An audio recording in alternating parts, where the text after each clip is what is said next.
ẹ̀yin ọmọ Yorùbá ẹ̀yin ọmọ Yorùbá ẹ̀yin ọmọ Yorùbá ó ń bọ̀ àwọn láńdẹ́ẹ̀dẹ̀ o ayé àtijọ́ ni o ayé ìsìn ojú wa méjèèjì báyìí ló yẹ ká mú tó o kò sáyé pé ó ń bọ̀ à ń dẹ àwọn dè mọ́ o ọ̀rọ̀ tí mo fẹ́ sọ lórí ọ̀rọ̀ protest tó ń bọ̀ ní next month ní Nàìjíríà òun ni mo fẹ́ sọ̀rọ̀ lé lórí o ẹ̀yin ọmọ Yorùbá ẹ wake up o ẹ wake up o ẹ wake up o ẹ jọ àbá méjì kan ni mo fẹ́ mú wá kò ń ṣe pé mi ò support kan ṣe protest o mo support àmọ́ àbá méjì kan ni mo fẹ́ mú wá àbá alákọ̀ọ́kọ́ tí protest yẹn tó bá máa wáyé ẹ jọ ẹ má jẹ́ kó wáyé lẹ́kọ̀ọ́ ẹ jọ ẹ má jẹ́ kó wáyé lẹ́kọ̀ọ́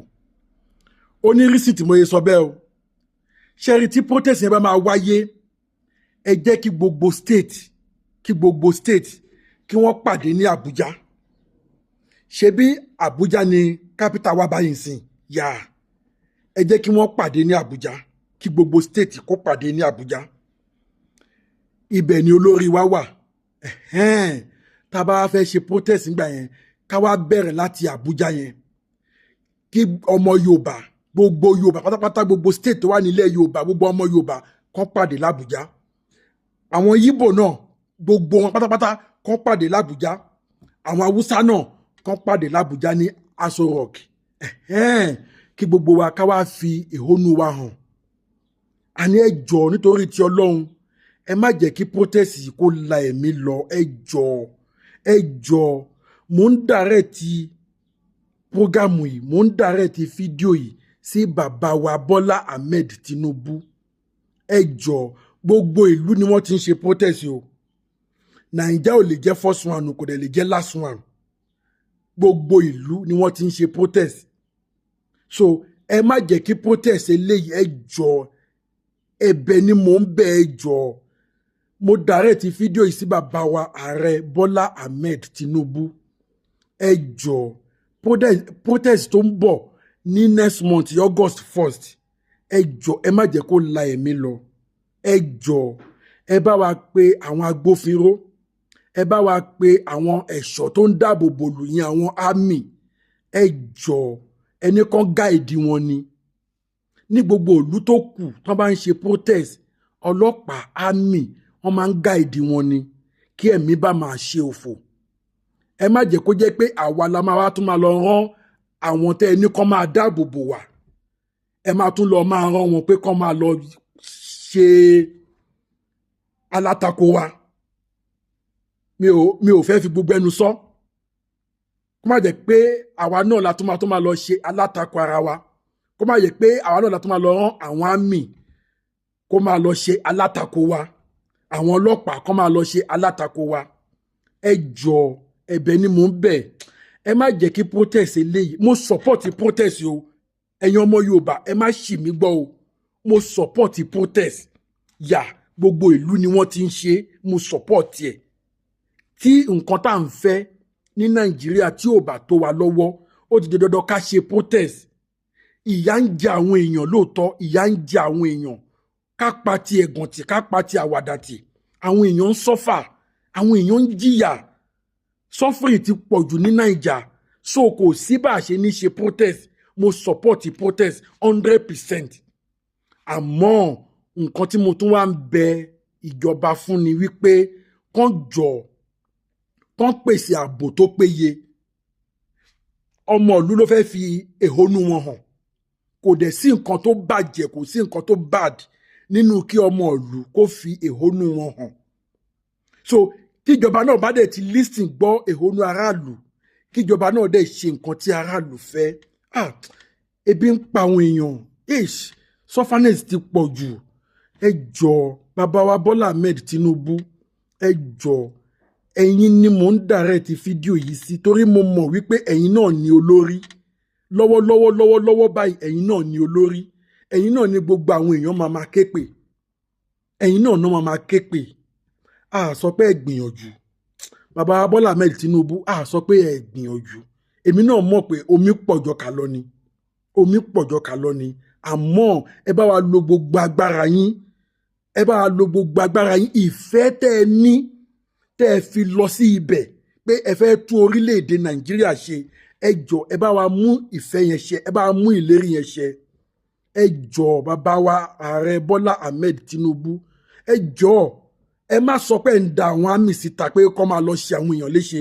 ẹ má sọ wípé ẹ ń da àwọn ọlọ́pàá síta pé kó máa lọ arrest àwọn èèyàn mo dẹ̀ bẹ̀ gbogbo àwa tá a fẹ́ lọ fún protest yìí náà ẹ jọ̀ọ́ ẹ má jẹ́ ká lo advantage pé a fẹ́ ṣe protest yìí ká tún máa lọ fi ba nǹkan jẹ́ ṣe rí ìdí tí mo yẹ sọ pé kí protest yìí kó má wáyé ní Èkó òun ni wípé ṣe rí àwọn ẹlẹ́yà kejì wọ́n fẹ́ ba Èkó jẹ́ wọ́n fẹ́ ba Èkó jẹ́ tó bá come to worst pé protest yìí kò ní lọ sí Àbújá is better kí oníkálùkù kó ṣe protest ẹ̀ ní state ẹ̀ kí Lagos ṣe titi wọn kí Ọ̀yọ́ ṣe titi wọn kí Ìjẹ̀bú kí Oǹdó kí Èkìtì gbogbo àwọn state tá a ní nílẹ̀ Yorùbá kàn ṣe protest wọn ní state wọn àwọn ẹlẹ́yà kejì náà káwọn náà ṣe protest wọn nílùú wọn àwọn ẹlẹ́yà kẹta náà káwọn náà ṣe protest wọn nílùú wọn ṣé ẹ rí àwọn ẹlẹ́yà kejì wa wọ́n ti ń bú wa o wọ́n ń pè wá ní coward wọ́n ń pè wá ní betrayer wọ́n ní you Yorùbá you are a betrayer you Yorùbá you are a coward nǹkan tó fẹ́ ṣe ni pé wọ́n fẹ́ wá ṣe protest yẹn lẹ́kọ̀ọ́ kó lè ba Èkó jẹ́ ẹ jọ̀ọ́ gọ́fúnà Sanwó-Olú ẹ jọ̀ọ́ ẹ má jẹ́ kán ba Èkó jẹ́ ẹ jọ̀ọ́ ẹ má jẹ́ kán ba àwọn nǹkan tá a ní ní Èkó jẹ́ tájẹ̀tì wọn nìyẹn o tájẹ̀tì wọn nìyẹn wọ́n fẹ́ wá ṣe protest yẹn ní Èkó kán lè ba Èkó jẹ́ tí protest bá máa wáyé in general in bulk ẹ jẹ́ kí gbogbo wa pàdé ní Àbújá tí kò bá wá lè happen bẹ́ẹ̀ yẹn kó ní kálukú di state ẹ̀ mú kán dẹ̀ ṣe protest ní state wọn at least wọ́n máa ń ṣe ní state wọn náà olórí máa rí lọ́hùn ẹ̀dẹ̀ tó wá jẹ́ ká tún ti bi ìṣáná kéèsì ogun ṣe rí olórí tí a fẹ́ lọ máa tákù yìí náà mo gbọ́ speech wọn níbi 4-5 days ago tí mi ò bá ṣe mistake wọ́n ní àwọn gọ́fúnà wa ní ká dìmú wọ́n ní àwọn gọ́fúnà wa àwọn ní ká dìmú wọ́n ní gbogbo allocation tó yẹ kí ó tọ́ sí each state gbogbo ẹ̀ náà wọ́n ti release fún wọn kí ni wọ́n fi ṣe ó yá ẹ jẹ́ ká bira wa léèrè lóòótọ́ kí ni àwọn gọ́fúnà yìí fi ṣe kò ń ṣe pé bóyá mo fi ń bo Èkó mi ò kí ń ṣọmọ Èkó wọn ò bí mi sẹ́kọ̀ọ́ but nínú gbogbo state ní ilẹ̀ Yorùbá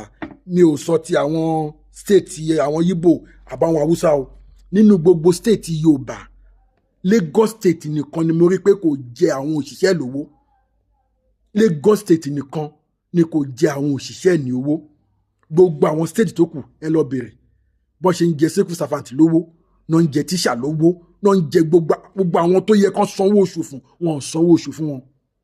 àǹbàbà Bọ́lá Ahmed Tinubu tá a dẹ̀ ń sọ pé àwọn ni olórí yìí tá a fẹ́ lọ máa bá yìí sìn wọ́n dẹ̀ ti jẹ́ kó yé wa ń sìn nígbà tí wọ́n sọ bẹ́ẹ̀ ẹ jọ̀ọ́ kí ni nǹkan tá a rí ṣe sí a máa ṣe nǹkan kan sí a ṣe nǹkan kan sí o ok nígbà tó lórí ti release owó fún state ṣebí state ló yẹ kó máa tún state ẹ̀ ṣe ìgbà kan a máa ń gbọ́ àwọn councillor àwọn náà ń di àdúgbò mú àwọn náà ń di local government mú àti ẹ̀wá gbọ́ gbogbo ìyẹn mọ́ recently yìí ni wọ́n ṣe judgement àwọn councillor tó ní kí owó máa lọ sí àpò wọn straight kó má máa dé sí ọwọ́ gọ́fúnà mọ́ gọ́fúnà kan go against ẹ̀ ṣé gọ́fúnà ṣé Ṣèyí Mákindé tiẹ̀ kọ́ ni àbí gọ́fúnà kan ṣá ó go against ẹ̀ tí kò dẹ̀ yẹ kí ó rí bẹ́ẹ̀ ó yẹ kó ní kálukú kó máa gba owó ẹ̀ direct so tí wọn ò bá wá ṣiṣẹ́ wọn bí iṣẹ́ wọn á lè mú ẹni tó máa lọ mú straight wọn á lè mú ẹni tó máa dojú ìjà kọ bọ̀tí nígbà tí ẹ̀yin ní kó máa wọlé sínú àpò yín straight ṣebí kẹ́ ẹ lè máa kó jẹ yìí náà ni ẹ jọ̀ọ́ ẹ̀yin olólùfẹ́ mi ẹ jọ̀ọ́ ẹ bá mi share fídíò yìí ẹ jẹ́ kí fídíò yìí go viral ẹ jẹ́ kí gbogbo àwọn olórí wa kí wọ́n gbọ́ mi ò go against protest o mi ò dẹ̀ support bàbá wa Bọ́lá Ahmed Tinubu but mo mọ̀ pé wọ́n ń gbìyànjú omi ló pọ̀ ju ọkà lọ ẹ jọ̀ọ́ ẹ bá mi share fídíò yìí ẹ jẹ́ kó go viral ṣe rí protest tó ń bọ̀ yìí ẹ jọ̀ọ́ ẹ má jẹ́ kó end bí EndSARS ẹ má jẹ́ kó end bí EndSARS ẹ jọ̀ọ́ nítorí ti Ọlọ́run ẹ jẹ́ ká ṣe peaceful protest mo dẹ̀ rọ̀ bàbá wa Bọ́lá Ahmed Tinubu náà kí wọ́n jọ nítorí ti Ọlọ́run nǹkan táráàlú bá ń fẹ́ kàn ṣe fún wa a nífẹ̀ẹ́ yín la ṣe dìbò fún yín tí n bá ń sọ fún yín tẹ́ ẹ bá ń wo fídíò yìí báyìí wọ́n ń bá àwọn kan jà nítorí titi yín wọ́n ń gbé ọmọ àwọn kan ṣépè nítorí titi yín wọ́n ń sọ pé ọmọ àwọn kan máa kú nítorí titi yín ṣé ẹ̀ṣẹ̀ ni ká tẹ̀lé òwe Yorùbá tó sọ wípé ọmọ ẹni ò ní ṣèdí bẹ̀bẹ̀rẹ̀ ká fìlẹ̀kẹ̀ sí du ọmọ ẹlòmíì ṣe bí torí ẹni gbogbo wa ṣe gbárùkù tì yín gbogbo àwa tá a jẹ́ olólùfẹ́ yín tá a gbárùkù tì yín tọ́ ní kán dìbò fún yín tẹ́ ẹ bá wọlé ẹ máa ṣe dáadáa now àti ń rí disappointment báyìí sìn wọ́n ti ń tara ti yín sìn wọ́n ti ń bá àwọn kan jà wọ́n ti ń tara ti yín sìn wọ́n ti ń gbé ọmọ àwọn kan ṣépè tí kò dẹ̀ yẹ kó rí bẹ́ẹ̀ òun ló jẹ́ kí n tákù arákùnrin tó ń gbé ọmọ Tóyìn Àyìnmákù ṣe èpè ṣé Tóyìn Àyìnmákù ni president ni yes ilé ayé láti bá kò nífẹ̀ẹ́ sí èèyàn kan kẹ́ni yẹn fẹ́ du ipò kò dẹ̀ support ẹ̀ kò dẹ̀ sọ fún ẹbí ọ̀rẹ́ ara pé ẹ jọ ẹ support ẹni yìí tó bá débẹ̀ ó máa ṣe dáadáa yá ó believe bẹ́ẹ̀ ni náà ó nígbàgbọ́ nínú ẹni yẹn bí mo dẹ̀ ṣe sọ nínú fídíò náà níjọ́ yẹn pé àìmọye àwọn tó yẹ pé wọ́n ní ìfẹ́ ìlú lọ́kàn pé táwọn bá dé ibẹ̀ àwọn máa ṣe dáadáa àmọ́ nígbà tán dé ibẹ̀ tán nǹkan tán expect kọ́ ni wọ́n bá omi wọn pọ̀ ju ọkà lọ but cs náà tá a bá fẹ́ kọjú ìjà kò ń ṣàwọn tó sọ wípé ká dìbò fún wọn ló yẹ ká kọjú ìjà sí ẹni tá a dìbò fún tá a fìbò gbé wọlé òun ló yẹ ká kọjú sí pé àbàbà a ti ṣe ti yín ẹ̀yin náà ẹ ṣe ti tiwa a ti gbé yín débẹ̀ ẹ̀yin náà ẹ ṣe nǹkan tí Yorùbá fẹ́ gbogbo èrò gbogbo ọmọ Yorùbá ni pé tẹ́ ẹ bá débẹ̀ ibi tí bàtà ti ń ta Yorùbá lẹ́sẹ̀ ẹ ti mọ̀ ọmọ Yorùbá nìyí bàbá Yorùbá nìyí bàbá wa lẹ jẹ́ ẹ ti mọ̀ ìyà tó ń jẹ Yorùbá òun ní gbogbo àwọn ọmọ Yorùbá ṣe parapọ̀ pé àníṣe ká gbé yín débẹ̀ tẹ́ ẹ bá ti débẹ̀ tágbára bá ti wà lọ́wọ́ yín gbogbo ìyà tó ń jẹ wá ó dópin ẹ wò bàbá ẹ tún wò ó kàkà kó sàn lára ọmọ ìyá àjẹ́ gbogbo ọmọ ló tún fi ń bóbìnrin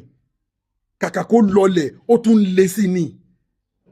nǹkan tó ń tà ní 20 naira ó ti ń di 100 naira nǹkan tó ń tà ní 500 ó ti ń di 5,000 ẹ jọ̀ọ́ bàbá ẹ jọ̀ọ́ tí everything bá wà òkè ni protest tó fẹ́ ṣe yóò ní wáyé tí everything bá wà òkè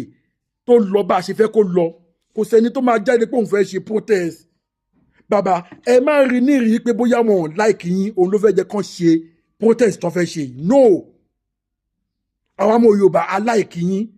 but tí ẹ bá ti ṣe nǹkan tí a fẹ́ fún wa nǹkan tó máa end náà lélẹ́yìí àmọ́ à ń bẹ̀yìn ẹ jọ̀ọ́ ẹ má jẹ́ kí protest yìí kó la ẹ̀mí lọ ẹ má jẹ́ kó la ẹ̀mí lọ ẹ jọ̀ọ́ bàbá Bọ́lá Ahmed Tinubu ẹ jọ̀ọ́ ẹ̀yin ni mo direct message yìí sí ẹ jọ̀ọ́ wọ́n máa ṣe protest yẹn ẹ jọ̀ọ́ ẹ yan àwọn aláàbò síta tó máa dáàbò bo ẹ̀mí àwọn èèyàn ẹ̀mí àwọn tẹ́ ń ṣe president lé lórí tó máa dáàbò bo ẹ̀mí wọn ẹ má fún wọn ní ọ̀dà pé ẹni tó bá ti ṣe kinní kan ó yá ẹ ṣe no bàbá Yorùbá ni yín bàbá wa lẹ jẹ́ tí ẹ̀mí bá ń ṣòfò kò sí gè níbẹ̀ mo fẹ́ kí wọ́n fi ìtàn rere lélẹ̀ ní àsìkò tí pé nígbà tí bàbá wa Bọ́lá Ahmed Tinubu tó wà lórí ipò àléfà president òun ni Nàìjíríà change òun ni Nàìjíríà dá ẹ jẹ́ kán fìtàn yín lélẹ̀ ní àsìkò tiyín ẹ jọ̀ọ́ bàbá ẹ jọ̀ọ́ ẹ jẹ́ kí protest yìí ẹ jẹ́ kó lọ peaceful ẹ jọ̀ọ́ ẹ̀yin ọmọ ìyá mi ẹ̀yin bàbá mi ẹ̀yin ìyá mi ìjọ tí protest yìí bá máa wáyé ẹ jọ̀ọ́ ẹ má jẹ́ ká bà nǹkan jẹ́ ẹ má jẹ́ ká bà nǹkan jẹ́ nǹkan tá a fẹ́ ṣe protest lé lórí gangan òun ni kẹ́ ẹ jẹ́ ká face ẹ má jẹ́ ká bà nǹkan jẹ́ ẹ jọ̀ọ́ ẹ̀bẹ̀ ni mo bẹ̀ yín ẹ̀yin olólùfẹ́ mi ẹ jọ̀ọ́ ẹ bá mi share fídíò yìí kẹ́ ẹ dẹ̀ bá mi subscribe sí Ẹlẹ́yẹlé Global TV ṣe rí subscribe yẹn òun gangan ni kókó because tẹ́ ẹ bá ti lè subscribe immediately tí n bá ti upload fídíò báyìí ẹ tan notification alarm yín sílẹ̀ ọwọ́ kan lọ́wọ́ máa wọlé sórí fóònù yín gbángán ẹ ní láti máa search mọ̀ pé kí ni latest tó tún wà ń ta èyàn sá ti subscribe sí Ẹlẹ́yẹlé Global TV kẹ́ ẹ dẹ̀ bá mi tẹ like kẹ́ ẹ dẹ̀ bá mi comment ẹ jọ̀ọ́ yín bàbá mi ẹ̀yin ìyá mi ikú kankan ò ní pa gbogbo wa iyì Naija ògo Naija òkìkí Naija kò ní wọ mi lágbára Ọlọ́run àwọn alálẹ̀ Yorùbá wọ́n á bá wa ti president wa lẹ́yìn wọ́n á bá wa kó sí wọn nínú àwọn alálẹ̀ wọ́n á jẹ́ kí wọ́n lè ṣe nǹkan tí àwọn aráàlú ń fẹ́ ẹ ṣégun ẹ̀yin bàbá mi ẹ ṣégun ẹ̀yin màmá mi gbogbo ojú tó ń wò mí yìí ò ní fọ́ o gbogbo etí tó ń gbọ́ mi yìí ò ní di o lágbára Èdùmàrè ibi tẹ́ ti ń tọwọ́ bàpò tẹ́ ti ń mú owó tẹ́ fi ń ra dátà tẹ́ fi ń wo prógámù yìí iná ò ní tan owó yín ọwọ́ yín ò ní kàn sàlẹ̀ àpò ẹ ṣégun ẹ̀yin olólùfẹ́ mi èmi ni màmá wá ẹ̀yin ni màmá bá ẹ bá mi subscribe sórí Ẹlẹ́yẹlé Global TV I love you guys.